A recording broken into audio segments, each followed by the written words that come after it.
The automatic doors of the Grandview Luxury Galleria slid open with a whisper, releasing a breath of climate-controlled air into the muggy afternoon. Daniel Carter stepped inside, his daughter Emma's small hand clutched firmly in his own. At 6 years old, she barely reached his waist. Her pink sneakers, bought secondhand 3 months ago, squeaking softly against the polished marble floor. "Daddy, it's so shiny," Emma whispered, her eyes wide as she took in the towering atrium. Crystal chandeliers hung like frozen waterfalls from the vaulted ceiling. Every surface gleamed. The shoppers moved through the space like figures in a painting. Elegant, unhurried, wrapped in fabrics Daniel couldn't name and carrying bags with names he recognized only from billboards. He didn't belong here. He knew it. The weight of awareness sat heavy in his chest. "Just a quick stop, sweetheart," he said quietly, guiding her toward the escalator. "We'll get your shoes and go." Emma nodded, her ponytail bouncing. She didn't complain. She never did. That was the part that hurt most. Daniel worked 2 jobs, morning shifts at a warehouse, evening shifts driving deliveries. Between them, he barely scraped together enough to cover rent, groceries, and the after-school program that kept Emma safe while he worked. There was no room for extras, no room for mistakes, but her shoes had split open last week. The sole separated from the fabric, flapping with every step. The school nurse had pulled him aside gently, kindly, and suggested he look into it soon. He'd heard the unspoken words clearly, before someone reports it. So here he was, in a mall he'd never normally enter, because this place, ridiculous as it seemed, was having a sale. 30% off children's shoes. It was still expensive, but it was the best he could do. They rode the escalator in silence. Emma's gaze wandered across the displays. The gleaming jewelry counters, the mannequins draped in silk, the cafe where a single coffee probably cost more than his lunch for the week. She didn't ask for anything. She just looked. Daniel's jaw tightened. The children's section was tucked into a corner of the 3rd floor, bright and carpeted, with tiny chairs shaped like animals and a rainbow mural on the wall. A few other parents browsed quietly. Daniel led Emma to the sale rack. "Pick something you like," he said, crouching beside her. "Something sturdy." Her face lit up. It was such a small thing, choosing shoes, but she treated it like a treasure hunt. She pulled out a pair of white sneakers with violet laces, turning them over carefully in her hands. "These?" she asked. Daniel checked the price tag. Still more than he'd hoped. But they were well made. They'd last. "Perfect," he said, smiling despite the knot in his stomach. "Let's try them on." Emma sat in one of the animal chairs, swinging her legs while he knelt and unlaced her old shoes. The split sole gaped open like a wound. He slipped the new ones on carefully, tying the laces with precision. "How do they feel?" She stood, bouncing lightly on her toes. "Good. Not too tight." "Nope." He nodded. "Okay, let's go pay." They walked toward the register together. Daniel's mind was already calculating shoes, bus fare home, what was left in his account. It would be tight. He'd skip lunch tomorrow. Maybe the day after, too. The cashier smiled politely as he approached. She was young, professional, her uniform crisp. Daniel set the shoebox on the counter. "Just these, please." She scanned the box. "That'll be $78.42. He reached for his wallet. And that's when the voice cut through the air. "Excuse me, sir." Daniel turned. A security guard was walking toward him, tall, broad-shouldered, his uniform stretched tight across his chest. His expression was flat, unreadable. Another guard followed a few steps behind. "Can I help you?" Daniel asked carefully. The first guard stopped a few feet away, arms crossed. "We've received a complaint." Daniel blinked. A complaint? About suspicious activity. The words landed like a stone. Around them, other shoppers had started to slow. A woman with a designer handbag glanced over her shoulder. A man in a tailored suit paused mid-step, watching. Daniel's pulse quickened. "I don't understand. I'm just buying shoes for my daughter." The guard's eyes flicked down to Emma, then back up. His expression didn't change. "We need you to come with us." Come with you. Daniel's voice rose slightly. For what? We need to verify your payment method. Heat flooded Daniel's face. Verify? What are you talking about? I haven't even paid yet. The second guard stepped closer. Sir, we can do this quietly, or we can make it official. Your choice. Emma's hand tightened around Daniel's leg. He could feel her trembling. Daddy? She whispered. Something inside him cracked. I'm a paying customer, Daniel said, his voice low and controlled. I haven't done anything wrong. Then you won't mind coming with us? The first guard said. It wasn't a question. The small crowd around them had grown. Daniel could feel their stares. Judging. Assuming. A woman whispered something to her companion. A teenager held up her phone. The cashier stood frozen behind the register, her smile long gone. Daniel's hands were shaking. He forced them still. I'm not going anywhere, he said quietly. I'm buying shoes for my daughter. That's it. The guard's jaw tightened. Sir, I'm asking you nicely, and I'm telling you I've done nothing wrong. For a moment no one moved. Then the guard reached for his radio. We need a supervisor on 3. Possible theft attempt. The words echoed. Theft. The room seemed to tilt. Daniel felt Emma's grip tighten. Heard her small, frightened breath. His vision tunneled. Around him the whispers grew louder. I knew it. Always someone trying something. In front of his kid, too. Daniel looked down at Emma. Her eyes were filling with tears. And in that moment he realized something. It didn't matter what he said. It didn't matter that he hadn't stolen anything, hadn't done anything. To them, he was guilty the moment he walked in. Because he didn't look like he belonged. His throat tightened. Emma, he said softly. It's okay.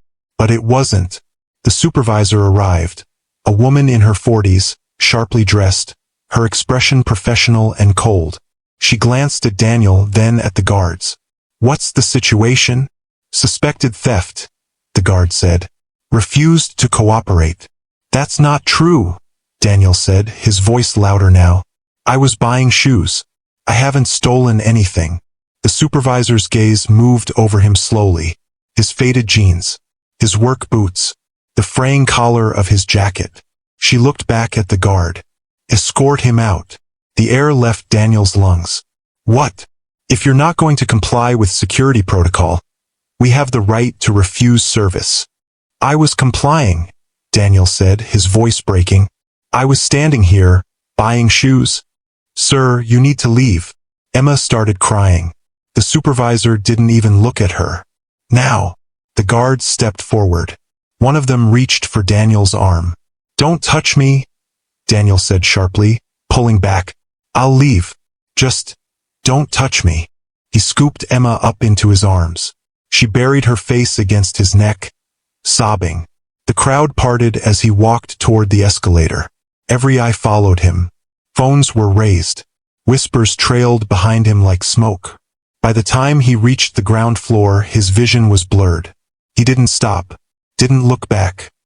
He pushed through the automatic doors and into the heat of the afternoon, his daughter still crying in his arms. The doors slid shut behind them. Inside, the mall returned to its polished, perfect silence. But on the 3rd floor, beneath the glittering chandeliers and the watching cameras, the scene had been recorded. Every second, every word. And in an office 12 miles away, someone was about to press play. The Grandview Luxury Galleria was owned by the Ashford Group, a real estate and retail conglomerate with properties in 7 countries. The woman who sat at the head of that empire rarely visited the individual locations. She didn't need to. Reports came to her. Numbers, analytics, quarterly performance summaries. But Catherine Ashford had learned long ago that numbers didn't tell the whole story. That's why, once a month, she reviewed security footage from random properties. Not because she distrusted her managers, but because she trusted patterns. And patterns revealed truth. Tonight, she sat alone in her downtown office, the city lights glittering beyond the glass. Her assistant had left hours ago. The building was silent except for the hum of the air conditioning and the faint click of her keyboard. She opened the file from Grandview. The footage was time-stamped, categorized by incident type. She scrolled through. Minor shoplifting, a medical emergency, a lost child reunited with parents. Then she paused. Incident type, removal/suspected theft. Catherine frowned. She clicked. The video opened on the third floor. A man and a small girl stood near the register. The camera angle was clear. She could see his face. Tired, wary, but calm. The girl beside him clutched a shoebox, her expression bright. Then the guards approached. Catherine leaned forward. She watched the exchange in silence. Watched the man's confusion turn to frustration. Watched the supervisor arrive, dismiss him without investigation. Watched the moment his shoulders sagged. And then she saw the little girl start to cry. Catherine's fingers stilled on the mouse. The man picked up his daughter and walked away. The crowd watched him go. One woman shook her head. A teenager laughed. The video ended. Catherine sat back slowly. Her jaw was tight. She replayed it. This time, she focused on the man's face. Something about it tugged at her memory. She paused the frame, zooming in. Mid-30s. Dark hair, slightly too long. A scar along his left jawline, faint, but visible. She'd seen that face before. But where? Catherine opened another window, pulling up archived files. Company events. Charity galas. Regional reports. She scanned dates, cross-referenced faces. Nothing. She sat back, frustrated. And then, almost by accident, her gaze fell on the framed photograph at the corner of her desk. Her son, Oliver, age 8, smiling in his soccer uniform. Her breath caught. No. She turned back to the screen, her heart beating faster now. She enlarged the image again, staring at the man's face. And suddenly, she remembered. It had been 3 years ago, a summer afternoon. She'd taken Oliver to the public park near their home. A rare day off, a brief escape from the endless demands of boardrooms and conference calls. Oliver had been 5 then, fearless. He'd run ahead toward the playground, laughing, while Catherine trailed behind, answering emails on her phone. She hadn't seen the car. It had jumped the curb, driver later found to be intoxicated, and veered wildly across the grass, directly toward the playground.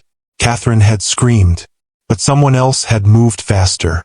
A man, younger then, his face less worn, had grabbed Oliver and yanked him backward, throwing himself between the boy and the vehicle. The car missed them by inches, crashing into a fence. Catherine had run to them, her hands shaking, her son crying in the stranger's arms. "Is he hurt?"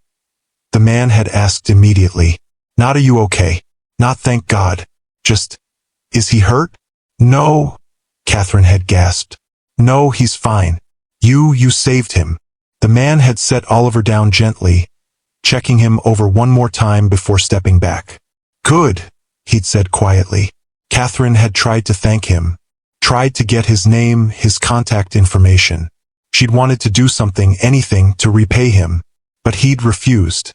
"I'm just glad he's safe," he'd said. And then he'd walked away. She'd never seen him again. Until now. Catherine's hands trembled as she stared at the frozen image on her screen. It was him. The same scar. The same eyes. Older now. Worn down by something she hadn't seen before. But it was him. The man who had saved her son. And her people had thrown him out like a criminal. If the story is stirring something in you, anger, sadness, recognition, leave a comment. I'd love to know what you're feeling right now. Catherine didn't sleep that night. She sat at her desk until dawn, reviewing the footage again and again. She pulled incident reports. She called her head of security, waking him at 2 a.m., and demanded a full breakdown of what had happened. The answers she got made her furious. There was no evidence of theft. The security director admitted over the phone, his voice tight. The guards acted on a complaint from another shopper. What complaint? A woman reported that the man looked suspicious. Suspicious how? A pause. She didn't specify. Catherine's voice went cold. So you removed a paying customer and his child based on nothing? Ma'am, our policy is to investigate any. Your policy, Catherine interrupted. is to treat people with dignity unless you have evidence to do otherwise. Did he steal anything? No. Did he threaten anyone? No. Did he refuse to leave when asked? He resisted initially, because you accused him of a crime he didn't commit. Silence. I want the names of everyone involved, Catherine said. The guards, the supervisor, and I want a meeting tomorrow morning. 8 a.m. sharp. Yes, ma'am. She hung up. For a long moment, she sat in the dark, staring at the paused image of Daniel Carter holding his crying daughter. And then she made a decision. The next morning, Catherine didn't go to her office. She went to Grandview. The staff weren't expecting her. She arrived in a simple suit, no entourage, no announcement. Just her and her assistant, a sharp young woman named Lena who had learned long ago not to ask questions when Catherine had that look on her face. The mall manager nearly tripped over himself when he saw her in the hallway. Ms. Ashford, I didn't know you were coming. Conference room. Now. He paled. Of course. 10 minutes later, Catherine sat at the head of the table. Around her, the mall manager, the head of security, the 2 guards from the footage, and the supervisor who had ordered Daniel removed. Catherine didn't waste time. I reviewed the footage from yesterday, she said. Someone explained to me why a paying customer was removed from this property without cause. The room was silent. The supervisor cleared her throat. We received a complaint. I know about the complaint, Catherine said. What I want to know is why you didn't verify it. We attempted to verify, but the individual became uncooperative. He asked what he'd done wrong, Catherine said, her voice sharp. That's not uncooperative. That's reasonable. The supervisor's mouth thinned. Catherine turned to the guards. Did you see him take anything? No, ma'am. Did he threaten anyone? No, ma'am. Did he act in any way that justified removal? The guards exchanged glances. He didn't look like he belonged, one of them said quietly. The words hung in the air. Catherine's expression didn't change, but something in her eyes went very, very cold. Repeat that, she said softly. The guard shifted uncomfortably. I just mean, he didn't fit the usual profile. And with the complaint, we thought. You thought he was guilty because of how he looked. We were following protocol. No, Catherine said. You were making assumptions. And those assumptions humiliated an innocent man in front of his daughter and every person in that mall. The supervisor spoke up. Ms. Ashford, with all due respect, we deal with theft attempts daily. We have to make judgment calls. Judgment calls based on evidence, Catherine said, not appearances. She stood. Effective immediately, all 3 of you are suspended pending a full review of this incident. You'll be hearing from HR. The supervisor's face went white. Ms. Ashford, that's all. Catherine walked out. Lena followed, her tablet tucked under one arm. They didn't speak until they reached the car. What do you need? Lena asked. Catherine looked back at the gleaming mall entrance. Somewhere inside, people were shopping, unaware, going about their lives. But Daniel Carter wasn't. He was somewhere else, remembering yesterday, probably wondering how to explain it to his daughter. I need you to find him, Catherine said quietly. Lena raised an eyebrow. The man from the footage? Yes. Do we have a name? Not yet, but we have his face. Run it through every database we have access to. Cross-reference with local records if you need to. I don't care how long it takes. Lena nodded, already typing. Can I ask why? Catherine's gaze was distant. Because I owe him, she said. More than he knows. Took Lena 4 days to find him. Daniel Carter. Age 34. Single father. Employed at 2 locations. A distribution warehouse on the east side and a delivery service that operated evenings and weekends. No criminal record. No outstanding warrants. Just a man trying to survive. Lena handed Catherine the file in her office on a quiet Thursday afternoon. Address is current, Lena said. He lives in the Riverside Complex. Unit 4C. Catherine opened the folder, scanning the details. The photograph, pulled from his driver's license, matched the face she remembered. Older now, more tired, but unmistakably the same. Anything else? He has a daughter, Emma Carter, age 6, enrolled at Riverside Elementary. Mother's whereabouts unknown. Looks like she left when the girl was a baby. He's been raising her alone since. Catherine's chest tightened. Alone. She looked up. Thank you, Lena. Lena hesitated. What are you going to do? Catherine closed the folder. I don't know yet, she said quietly. But that was a lie. She knew exactly what she was going to do. She just didn't know if he'd let her. The Riverside apartment complex sat on the edge of the industrial district, a low-slung brick building that had seen better decades. The paint was faded. The parking lot was cracked. But the grounds were clean, and someone had planted flowers in a small patch of dirt near the entrance. Catherine stood in the lobby, staring at the directory. Unit 4C Carter, D. She took the stairs. The hallway on the 4th floor was narrow, the carpet worn but vacuumed. Somewhere down the hall, a television murmured. A baby cried briefly, then quieted. Catherine stopped in front of 4C. For a moment, she just stood there. She'd faced down corporate rivals, hostile boards, investors who wanted her gone. She'd navigated billion-dollar deals and political landmines without hesitation. But standing here, about to knock on this door, she felt something unfamiliar. Nervousness. She knocked. Footsteps approached. The door opened a crack. The chain still latched. Daniel Carter looked out at her. For a moment, neither of them spoke. He didn't recognize her. Why would he? 3 years ago, she'd been frantic, in casual clothes, her hair a mess. Now she stood in a tailored suit, her expression controlled. But she recognized him. Can I help you? He asked carefully. Mr. Carter, Catherine said. My name is Catherine Ashford. I'd like to speak with you, if you have a moment. His brow furrowed. About what? About what happened at Grandview Mall last week. His expression shuddered immediately. I don't want to talk about that. I understand. But I think you'll want to hear what I have to say. Are you a lawyer? No. I'm the owner. Daniel's eyes widened slightly. The owner of the mall and the company that operates it. He stared at her. Then slowly he closed the door. Catherine heard the chain slide free. The door opened again. Daniel stepped back. Come in. The apartment was small but immaculately clean. A worn couch sat against one wall.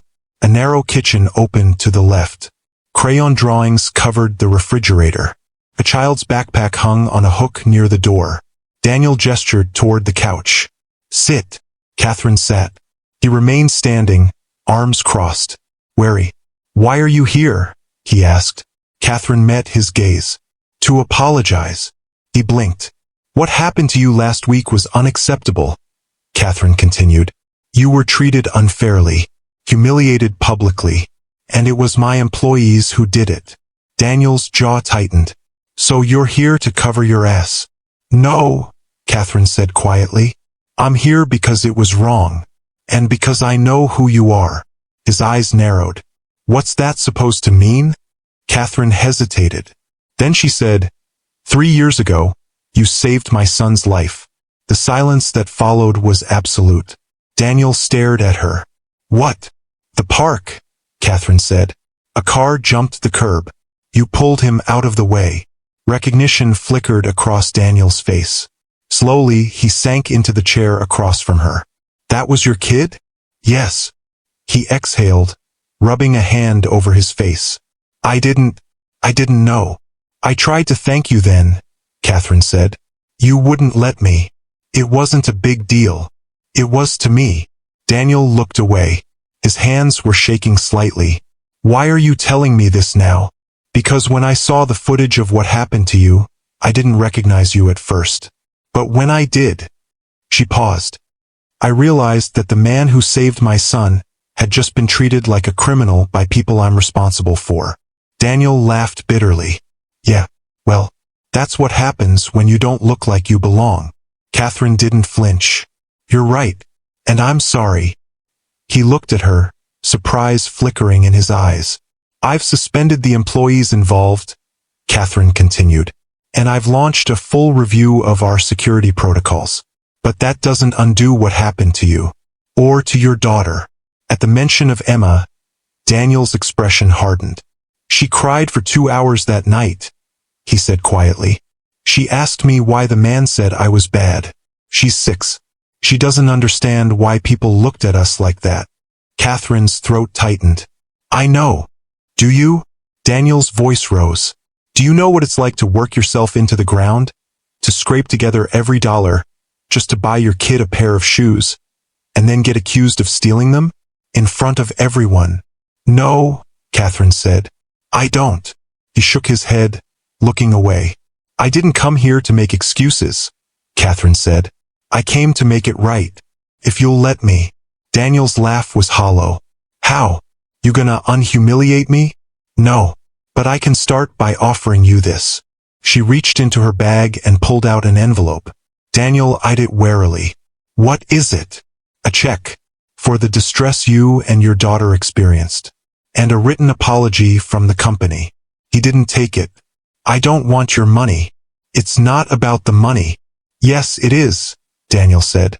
That's how people like you fix things. You throw money at it and move on. Catherine set the envelope on the table between them. You're right, she said quietly. I can't fix what happened. I can't take back what you felt or what your daughter felt. But I can acknowledge it. And I can try to do better. Daniel stared at the envelope. I don't want it, he said again. But his voice was quieter now. Catherine stood. I'll leave it here, if you change your mind. She walked toward the door. Ms. Ashford. She turned. Daniel was still sitting, his hands clasped together. He looked exhausted. Why did you really come here? He asked. Catherine considered the question. Then she said, because 3 years ago you did something for me without asking for anything in return. And I've never forgotten it. She left. The door clicked shut behind her. And inside, Daniel sat alone in the silence, staring at the envelope on the table. Daniel didn't open the envelope that night, or the next day. It sat on the kitchen counter, untouched, while he went to work, picked up Emma from school, made dinner, helped with homework. He moved through his routine like always, but the envelope was there, a constant presence in the corner of his vision. Emma noticed it on the 3rd day. What's that, Daddy? She asked, pointing. Just something from work, Daniel said vaguely. She accepted this without question. She was good at that, accepting. That night, after he'd tucked her into bed and kissed her forehead, Daniel finally sat down at the kitchen table and opened it. The check was inside. The amount made his breath catch. $50,000. He stared at it. It was more money than he'd seen in his life. More than a year's salary. Maybe 2. With this, he could pay off his debts. Fix the car. Move to a better apartment. Buy Emma everything she needed without calculating every purchase down to the cent. He could breathe, but his hands were shaking as he set the check down. Because it wasn't about the money. It was about what it represented. Pity. Guilt. A transaction. He'd spent his whole life refusing handouts. Refusing to be someone's charity case. He'd worked for everything he had. It wasn't much, but it was his. And now Catherine Ashford, someone who probably spent more on a single dinner than he made in a month, was offering him this. Like it could erase what happened. Like it could make him feel whole again. Daniel closed his eyes. He thought about Emma. About the way she'd cried that night. The way she'd asked him, in her small, confused voice, why were they mad at you, Daddy? He thought about the way people had looked at him. And he thought about the fact that, despite everything, Catherine Ashford had come to his door. Not sent a lawyer. Not issued a press release. She'd come herself. She'd looked him in the eye and said she was sorry. That had to mean something, didn't it? Daniel picked up the check again. And then, slowly, he folded it and tucked it back into the envelope. He wasn't ready to cash it. But he wasn't ready to throw it away either. Catherine didn't expect to hear from him. She'd left the apology. Made the offer.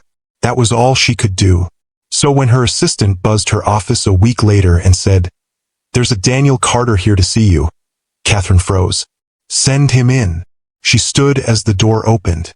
Daniel stepped inside, looking just as out of place here as he had at the mall. His jeans were clean but worn. His jacket was too thin for the air-conditioned chill of the executive floor. He held a baseball cap in his hands, turning it over nervously. "Mr. Carter," Catherine said. "Please sit." He sat. For a moment, neither of them spoke. Then Daniel said, "I'm not here to cash the check." Catherine nodded slowly. "All right. I'm here because—" He hesitated. "Because I've been thinking about what you said, about trying to do better." "Go on." "I don't want your money," Daniel said. "But I do want something." Catherine leaned forward. "What?" "A job." She blinked. Daniel rushed on, his words spilling out. "I know I don't have a degree. I know I don't have experience in whatever it is your company does. But I'm a hard worker. I show up. I don't complain. And I need something stable.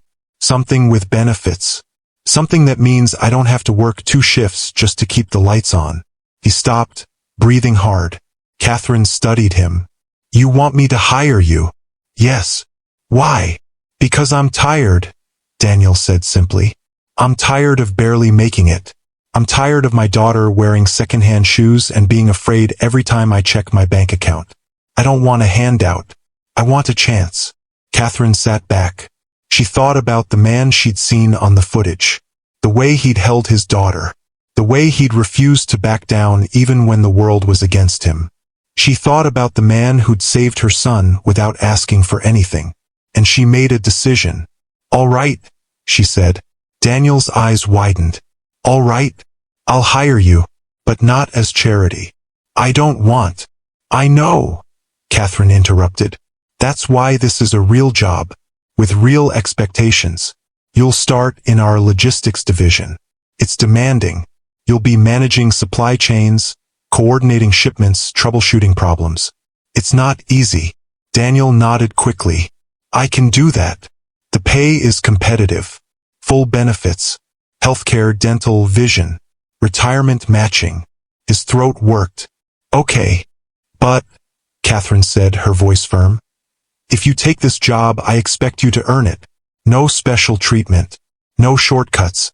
You work like everyone else." "I wouldn't want it any other way." Catherine extended her hand. "Then welcome to the Ashford Group, Mr. Carter." Daniel shook her hand. And for the first time in a long time, he smiled. If you've ever felt like the world didn't see you, or if someone finally did, hit that like button. You're not alone in this. Daniel started the following Monday. The logistics division was housed in a different building, a sleek glass structure near the waterfront. His supervisor was a no-nonsense woman named Marcia who handed him a stack of training manuals and said, "Read these by Friday." He read them in 3 days. The work was hard.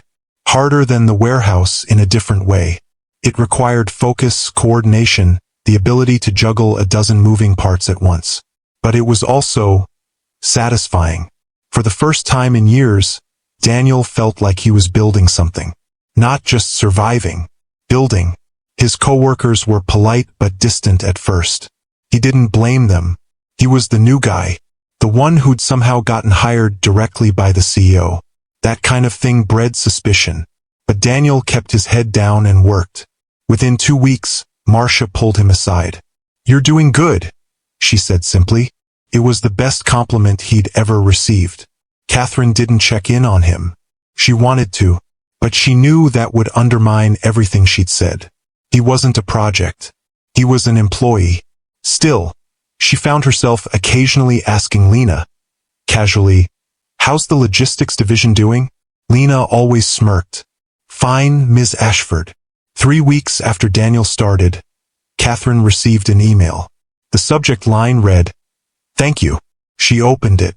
"Ms. Ashford, I wanted to write and say thank you, not just for the job, but for giving me a chance to prove myself. Emma asks about you sometimes. She doesn't really understand who you are, but she knows you helped us. She drew you a picture. I'm attaching it. I don't have the words to explain what this has meant, but I'm grateful. Sincerely, Daniel Carter." Catherine opened the attachment. It was a crayon drawing. A little girl holding hands with a stick figure man. Above them, in wobbly letters, "Thank you." Catherine stared at it for a long time. Then she saved it to her desktop. And she smiled. 3 months passed. Daniel settled into his new life like a man learning to breathe again. The paychecks were steady. The benefits were real. Emma had new shoes, bought without fear, without calculation. She had a warm winter coat, a backpack that wasn't falling apart. They moved to a better apartment. Nothing fancy, but it had 2 bedrooms, and heat that worked. Emma had her own room for the first time in her life. The morning they moved in, she'd stood in the doorway of the empty space, her eyes wide. "This is mine," she'd whispered. "All yours, sweetheart." She'd run inside and spun in a circle, laughing. Daniel had stood in the hallway, his chest tight, and thought, "This is what it feels like. Security." He still worked hard, still took the job seriously, but the weight that had pressed down on him for years, the constant grinding fear, had lifted. He could think about the future now, not just surviving it, but living it. At work, Daniel had become something unexpected. Reliable. Marcia had promoted him to shift lead after 6 weeks. The team respected him. He didn't talk much, but when he did, people listened. He solved problems quietly. He stayed late when needed. He didn't complain. And slowly, the whispers about favoritism faded. Because Daniel Carter earned his place. One afternoon, Marcia called him into her office. "Corporate's asking about you," she said. Daniel frowned. "Asking what?" "They want you upstairs. Executive logistics coordination." His stomach dropped. "I've only been here 3 months. And you've outperformed people who've been here 3 years. Marcia leaned back in her chair. "You've got an instinct for this, Carter. Don't waste it." "I don't want people to think." "People will think what they want," Marcia interrupted. "But the numbers don't lie. You're good at this. So stop second-guessing yourself and take the opportunity." Daniel hesitated. Then he nodded. "Okay." Catherine heard about the promotion through official channels. She hadn't interfered, hadn't pushed. Marcia made the recommendation independently, based purely on performance. But when Lena mentioned it in passing, Catherine allowed herself a small smile. "Good for him," she said. Lena raised an eyebrow. "You're not going to say anything?" "Why would I?" "Because you're the one who gave him the chance." Catherine shook her head. "I gave him the opportunity. He did the rest." The first time Daniel saw Catherine again, it was by accident. He was in the executive building for a meeting, walking down a hallway he didn't usually use, when he turned a corner and nearly collided with her. "Sorry," he started. Then he stopped. Catherine looked just as surprised. "Mr. Carter." "Ms. Ashford." They stood there awkwardly for a moment. Then Catherine smiled. "I hear congratulations are in order." Daniel's ears reddened. "I'm just doing my job." "You're doing more than that." He didn't know what to say to that. Catherine's expression softened. "How's Emma?" "She's good. Really good. She talks about you sometimes." "Does she?" "Yeah. She thinks you're magic." Catherine laughed. A real, genuine sound. "I wish." "She's not wrong, though," Daniel said quietly. "You changed everything for us." Catherine's smile faded into something gentler. "You changed it for yourself," she said. "I just opened a door." Before Daniel could respond, her assistant appeared at the end of the hall, holding a tablet. "Ms. Ashford, your 2 o'clock is here." Catherine nodded. She looked back at Daniel. "It was good to see you, Mr. Carter." "You too." She walked away, and Daniel stood there, watching her go, something warm and unfamiliar settling in his chest. It happened gradually. The meetings where they crossed paths became more frequent. A logistics briefing, project update, a company event. They were always professional, always polite, but there was something else there now. Ease. Catherine found herself looking forward to the quarterly reviews where Daniel presented his reports. He was concise, thoughtful, unafraid to admit when something wasn't working. Daniel found himself noticing small things. The way Catherine listened, really listened when people spoke. The way she never talked down to anyone, no matter their position. She was brilliant, driven, intimidating. But she was also kind. And Daniel hadn't expected that. It was Lena who noticed first. "You're doing that thing again," she said one afternoon, watching Catherine stare out the window. "What thing?" "That thing where you're thinking about something and pretending you're not." Catherine sighed. "I'm not pretending anything. It's him, isn't it?" Catherine turned. "Who?" "Daniel Carter." Catherine's expression didn't change. But Lena had worked for her long enough to read the silence. "I knew it," Lena said, grinning. "There's nothing to know. You like him. He's a good employee. He's more than that, and you know it." Catherine crossed her arms. "Even if that were true, which it's not, it would be completely inappropriate." "Why?" "Because I'm his employer. So promote someone else to manage him." Catherine stared at her. Lena shrugged. "I'm just saying. Life's short, Ms. Ashford." Daniel didn't let himself think about it. Not seriously, because the idea was absurd. Catherine Ashford was Catherine Ashford. Brilliant, powerful, untouchable. And he was a guy who'd been accused of shoplifting 3 months ago. There was no world where that made sense. But sometimes, late at night, when Emma was asleep and the apartment was quiet, he thought about the way Catherine had looked at him in the hallway. Like he mattered. Not because of what he could do for her, but because of who he was. And that thought made something in his chest ache. The breaking point came on a Friday. Daniel was working late, finalizing a shipment report, when his phone rang. The school. His heart lurched. "Mr. Carter? This is Principal Davison." "Emma's fine, but what happened?" "She fell on the playground. We think her wrist might be sprained. We've called an ambulance, but..." Daniel was already moving. "I'm on my way." He grabbed his jacket and ran. Catherine was still in her office when Lena knocked. "Sorry to bother you, but I just saw Daniel Carter run out of the building like his life depended on it." Catherine frowned. "Did something happen?" "I don't know, but he looked scared." Catherine stood. "Find out." Lena made a call. 2 minutes later, she looked up. "His daughter's in the hospital." Catherine's blood went cold. "Which one?" "St. Mary's." Catherine grabbed her coat. "I'm going." "Ms. Ashford." But she was already gone. The emergency room at St. Mary's was crowded and fluorescent bright. Daniel sat in one of the plastic chairs, his elbows on his knees, his head in his hands. Emma was in the back. They'd taken her for x-rays 20 minutes ago. The nurse had said it didn't look serious. Probably just a sprain. But Daniel's heart hadn't stopped racing. He kept seeing it. The call. The fear. The image of his little girl hurt and scared. It didn't matter that she was probably fine.